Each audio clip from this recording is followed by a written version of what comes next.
Over here we have f of x being equal to the logarithm base x of x, and some function h of x being equal to negative 3. That h of x is obviously, well, it's just this line over here.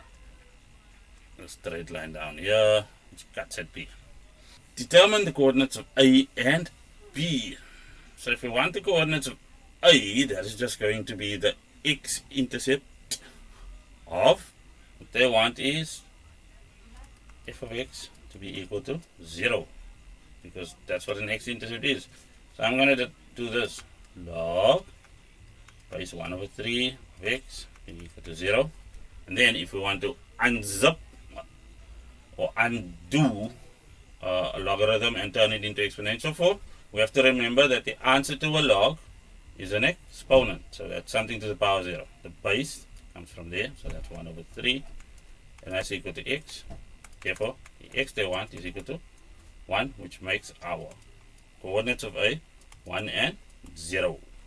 Now, what about the coordinates of b? Well, for the coordinates of b, we know that it's equal to negative 3. Take the same log base 1 over 3 of x and make that equal to, well, minus 3. That's where b sits. So what are we going to say? Log base 1 over 3 of x is equal to negative 3. So the same procedure then. What we'll have is, well, negative 3 is our exponent, 1 over 3 is our base, and that's all equal to x. Now what we can say is that this is 3 to the power minus 1. That's just following our exponential definition, and that's minus 3. And that's all equal to x. So if we follow the power rule, negative 1 times negative 3 gives us 3. And 3 to the power 3 is equal to 27. Therefore, b has coordinates 27 and negative 3. Remember what they wanted from us. I think we're doing well. So that is what? A sorted. For b, use the graph to solve for x if the log base 1 over 3 of x is greater than and equal to negative 3. Well, this now becomes an artifact of the first question's b coordinate. So they want the x values where this is true. They want those values of x. We must ignore that part of f, because this equation that we have for f of x needs to be greater than negative 3. And where is this happening? This is, well, 27 and negative 3. So looking at the x value, it's 27. And then this thing goes all the way. And then it is restricted by an asymptote that sits right on top of the x-axis, where x is equal to 0, of course.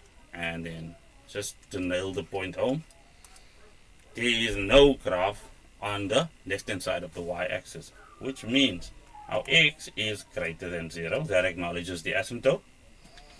You can write that 0 a bit neater or nicer. But it's less than or equal to 27, which is that solution we found for b, of course. Now, determine the equation of the inverse of f of x, which is this. Well, that's a rather simple process. You could just go and say, well, the inverse of f of x is equal to 1 over 3 to the power x. Or, let's just have a look at it. We know this is y is equal to that. So first things first, we have to invert it, and then we'll say x is equal to log base 1 over 3 of y. And then, of course, unzipping, remember the answer to a log is an exponent. What's our base? 1 over 3.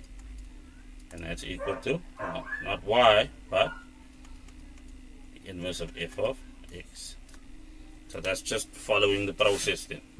Determine the new equation of f of x. F of x is reflected about the x-axis. So they want us to take this and reflect it about the x-axis.